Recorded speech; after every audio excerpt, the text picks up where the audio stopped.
આપ જોઈ રહ્યા છો સ્પાર્ક ટુડે ન્યૂઝ। માંગરોળમાં વિશાળ તિરંગા યાત્રા નીકળતા સમગ્ર શહેર દેશભક્તિના માહોલમાં રંગાયું છે। માંગરોળ વહીવટીતંત્ર દ્વારા નગરજનો સાથે દેશભક્તિભર્યા વાતાવરણમાં ભવ્ય રીતે તિરંગા યાત્રા સંપન્ન થઈ છે, જેમાં બહોળી સંખ્યામાં નાગરિકો, વિવિધ અધિકારીઓ, રાજકીય સામાજિક અગ્રણીઓ, શિક્ષકો, વિવિધ શાળાઓના વિદ્યાર્થીઓ, મદ્રેસાના બાળકો, વેપારીઓ, હોમગાર્ડ્સ અને પોલીસ જવાનો તેમજ સફાઈ કામદારો સહિતના લોકો उत्साहभेर जोड़ाया है। तिरंगा यात्रा में मांगरोळना धारासभ्य, मामलतदार, तालुका विकास अधिकारी, जिला भाजपा प्रमुख, शहर भाजपा प्रमुख, पालिका चीफ ऑफिसर, नगरपालिका प्रमुख सहित हिंदू मुस्लिम समाजना आगेवानो जोड़ाया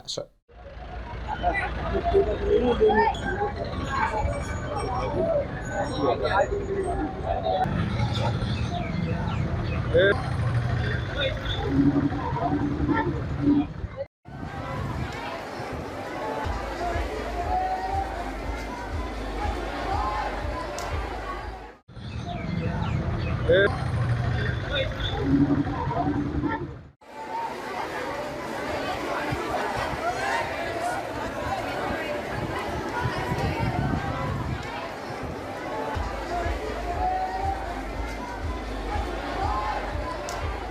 આજરોજ માંગરોળ તાલુકા વહીવટી તંત્ર દ્વારા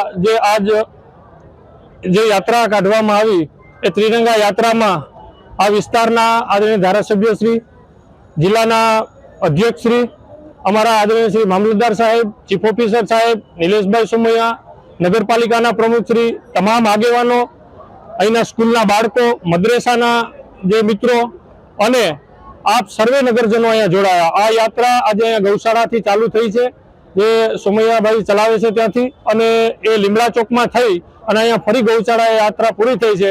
ખૂબ લાંબો રાષ્ટ્રધ્વજ લઈ અને બાળકોએ આમાં ભાગ લીધો છે અને ખાસ કરીને જે નગરજનોએ ઉત્સાહપૂર્વક ભાગ લીધો છે, જેનાથી આ દેશભક્તિ અહીંયા નજરે ચડે છે। અને ખાસ કરીને આપ મીડિયાવાળા મિત્રોનો પણ ખૂબ આમાં હિસ્સો છે અને આભાર છે કે આપણે આ છેક સુધી ગુજરાત સુધી પહોંચાડ્યું છે। સ્વચ્છતા અભિયાનનો પણ સંદેશો અમે અહીંયા આપ્યો છે, કારણ કે સ્વચ્છતા છે ખૂબ જરૂરી છે અને હાલ ગુજરાત સરકાર તેમજ ભારત સરકારનો આ એક વિઝન છે કે આપણે હર જગ્યાએ એક સારી રીતે સ્વચ્છતા અને નિરોગીતા રહીએ, એના માટે અમે સ્વચ્છતાની જાગૃતિની રેલી પણ માન્ય મામલતદાર સાહેબના માર્ગદર્શન નીચે અહીંથી કાઢી છે। Thank you.